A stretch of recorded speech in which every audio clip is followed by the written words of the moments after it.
अस्सलाम वालेकुम मेरे प्यारे दोस्तों, खुशामदीद है आपका एक बार फिर से HR फॉर यू में। आज हम पढ़ेंगे आपका 10th का उर्दू जो चैप्टर नंबर 38 गीत है, ये लास्ट होने वाला है। तो दोस्तों पूरे चैप्टर का आप ऐसे ही मन लगा करके पढ़ते रहे, मोबाइल ले ले और कहीं कोने में जा करके आराम से बैठ जाए और पूरा चैप्टर पढ़े, क्योंकि ऑब्जेक्टिव एक एक ऑब्जेक्टिव आपका कंप्लीट होना जरूरी है, क्योंकि एग्जाम में ऑब्जेक्टिव ही आपकी जान बचाती है। तो चलिए हम सीधा पढ़ाई पर ध्यान देते हैं। आज हम पढ़ेंगे सलाम मछली शहरी के बारे में, जो चैप्टर नंबर 38 है आपका गीत है। तो सबसे पहले हम गीत के बारे में जानते हैं कि गीत किसे कहते हैं। गीत जो होता है वो हिंदी से आया, हिंदी में गीत हुआ करता था। ये जो गीत है बहुत सारे फिल्मों में गीत होता है। जो भी फिल्म ले लो आप, पुराने जमाने की फिल्में ले लो या अभी के जमाने की फिल्में ले लो, जो गाना होता है उसी को हम हिंदी में गीत कहते हैं, नगमा को। तो लगभग हर फिल्मों में गाना गाया जाता है। ये है क्या गीत कि हमारी जिंदगी की जज्बात की हकीकत को उभारता है और हम अपने लफ्जों में बयान करके उसे कहते हैं। गीत है क्या कि गांव घर के लोग जो रहते हैं उनके जज्बात जो होते हैं उनकी सच्ची अक्कासी करता है। वो जैसे खेत मैदान में खलियान में कहीं घूमने फिरने जाते तो वो गुनगुनाते रहते हैं। और गीत खास करके जब हमारे गांव घर में शादी ब्याह होता है तो उसमें लड़की की रुखसती के वक्त जो होता है गीत होता है। ये रसूम है, एक सिस्टम है, उसे हम गीत कहते हैं। तो उम्मीद है कि गीत आप समझ गए होंगे। अब हम पढ़ेंगे गीत चैप्टर जो है सलाम मछली शहरी की हालात जिंदगी के बारे में पहले पढ़ेंगे। देखिए, सलाम मछली शहरी का असल नाम अब्दुल सलाम था। तो सलाम मछली शहरी का असल नाम अब्दुल सलाम था। पैदाइश यूपी के जौनपुर के कस्बा मछली शहर में 1 जुलाई 1921 को होता है। यानी पैदाइश जो इनकी हुई थी वो यूपी में, उत्तर प्रदेश में कहीं पर मछली शहर है, वहीं 1921 में इनकी पैदाइश हुई थी। इसीलिए इनके नाम के साथ जो है वो मछली जुड़ गया। वालिद का नाम अब्दुल रज़ाक, दादा मोहम्मद इस्माइल थी। इन दोनों नामों को याद रखना आपको। क्या है? वालिद का नाम अब्दुल रज़ाक, दादा मोहम्मद इस्माइल थे। नज़्म निगार भी थे। ये जो थे वो नज़्म निगार थे। इनकी नज़में हैं जैसे सड़क बन रही है, सड़क बन नहीं रही है। इनके नज़म का नाम है सड़क बन रही है और पीतल का सांप। ये दोनों असल में ये जो थे ना, ये गीत इन्होंने लिखा है, असल में ये नज़म निगार हैं। ठीक है, इन्होंने नज़में लिखी हैं। तो इनके दो नज़म है, सड़क बन रही है और पीतल का सांप, ये दोनों इनके नज़म का नाम है। उसके बाद कह रहा है कि इन्होंने पहली नज़म जो लिखी है ना वो 14 साल की उम्र में। सलाम मछली शहरी ने अपनी पहली नज़म कब लिखी? 14 साल की उम्र में, यानी 1935 में।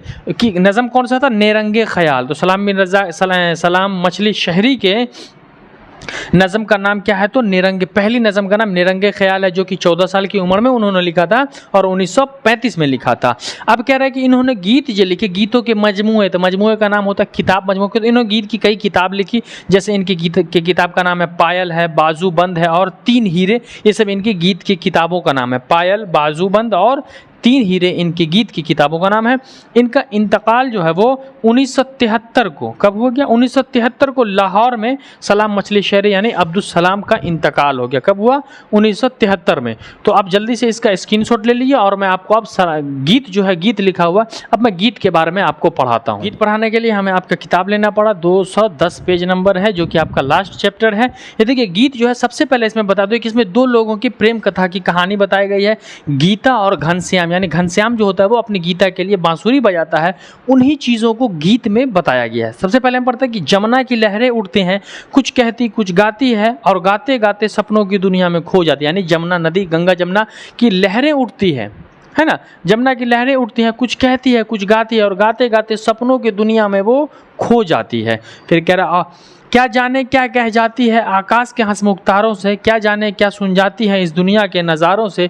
जमुना की लहरें उठती हैं, कुछ कहती है कुछ गाती है और गाते गाते सपनों की दुनिया में फिर खो जाती है। यानी कि पता नहीं ये जमुना की लहरें जो उठती है, उछाल मारती है, और क्या आकाश से पता नहीं क्या कह जाती है, और आकाश के हंसमुख तारों से पता नहीं ये क्या कह जाती है बातें करके, और क्या उसकी बातों को सुन जाती है और उसकी दुनिया के नज़ारों से क्या कह जाती है। यानी पता ही नहीं चलता कि जमुना की लहरें उठती हैं तो कब आकाश से मिल जाती है ना, आकाश के तारों से कुछ बातें कह जाती है।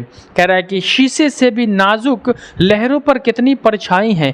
जिस शीशे में, दर्पण में हम अपना चेहरा देखते हैं, उसी की तरह चेहरा दिखने वाला उसकी पानी की जो होती है वो परछाई होती है। कह रहा है कि शीशे से भी नाजुक लहरों की कितनी परछाई पड़ती है।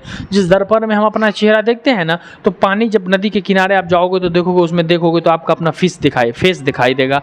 वैसे ही आसमान में सूरज रहेगा तो सूरज दिखाई देगा, चांद रहेगा तो चांद दिखाई देगा। एकदम साफ शफाफ होता है। जब ताजमहल कुछ कहता है मुमताज़ की सूरत हंसती है। यानी कि कह रहा है कि जब ताजमहल कुछ कहती है मुमताज़ की सूरत हंसती है। वैसे ही घनश्याम अपनी गीता के लिए बांसुरी बजाता है तो हंसती है, उसकी सूरत हंसती है, वो कुछ कहता है तो। है ना। जब ताजमहल कुछ कहता है मुमताज़ की सूरत हंसती है। ताजमहल किस मुगल बादशाह ने बनवाया था? शाहजहां ने। किसके लिए? अपनी बेगम मुमताज़ के लिए। ताजमहल का पहले नाम मुमताज़ महल था, लेकिन अब ताजमहल कर दिया गया है ना। तो ताजमहल किसने बनवाया था? शाहजहां ने, है ना। जमुना की लहरें उठते गाते गाते कुछ कह जाती है। अब कह रहा है कि इन गाते सपनों की दुनिया में और गाते गाते सपनों की दुनिया में खो जाती है। मैं इन लहरों पर भेजूंगी जियों के हज़ारों ख्वाब भी।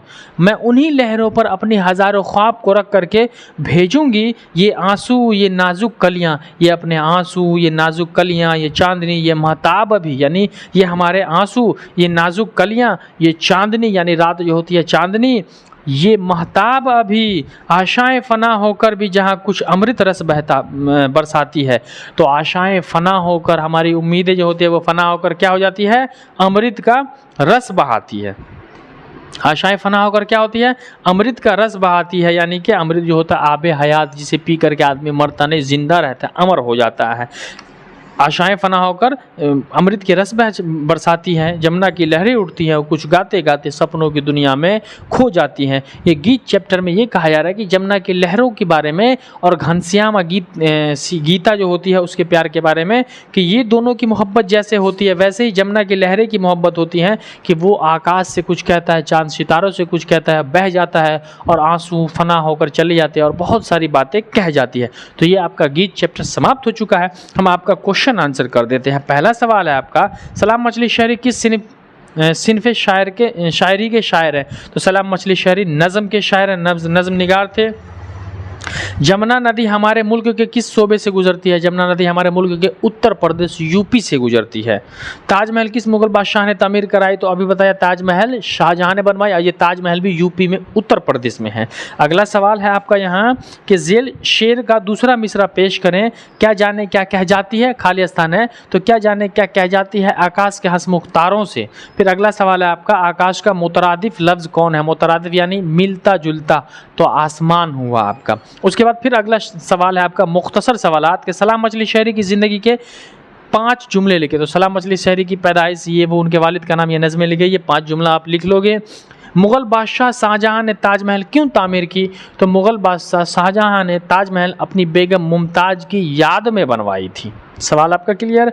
गीत लिखने वाले 4 मुस्लिम शायरों के नाम बताइए। 4 मुसलमान शायर जिन्होंने गीत लिखा है। तो पहले सलाम मछली शहरी हो गए, इस तरीके से और भी शायर, उनका आप नाम लिख लोगे। इस नज़्म में शायर ने किसको बंसी बजाते हुए पेश किया है? तो बंसी बजाते हुए पहले पढ़ा है मैंने, घनश्याम। गीता के लिए बंसी बजाता है, जो कि गीता उसकी महबूबा होती है, तो उसके लिए बजाता है घनश्याम।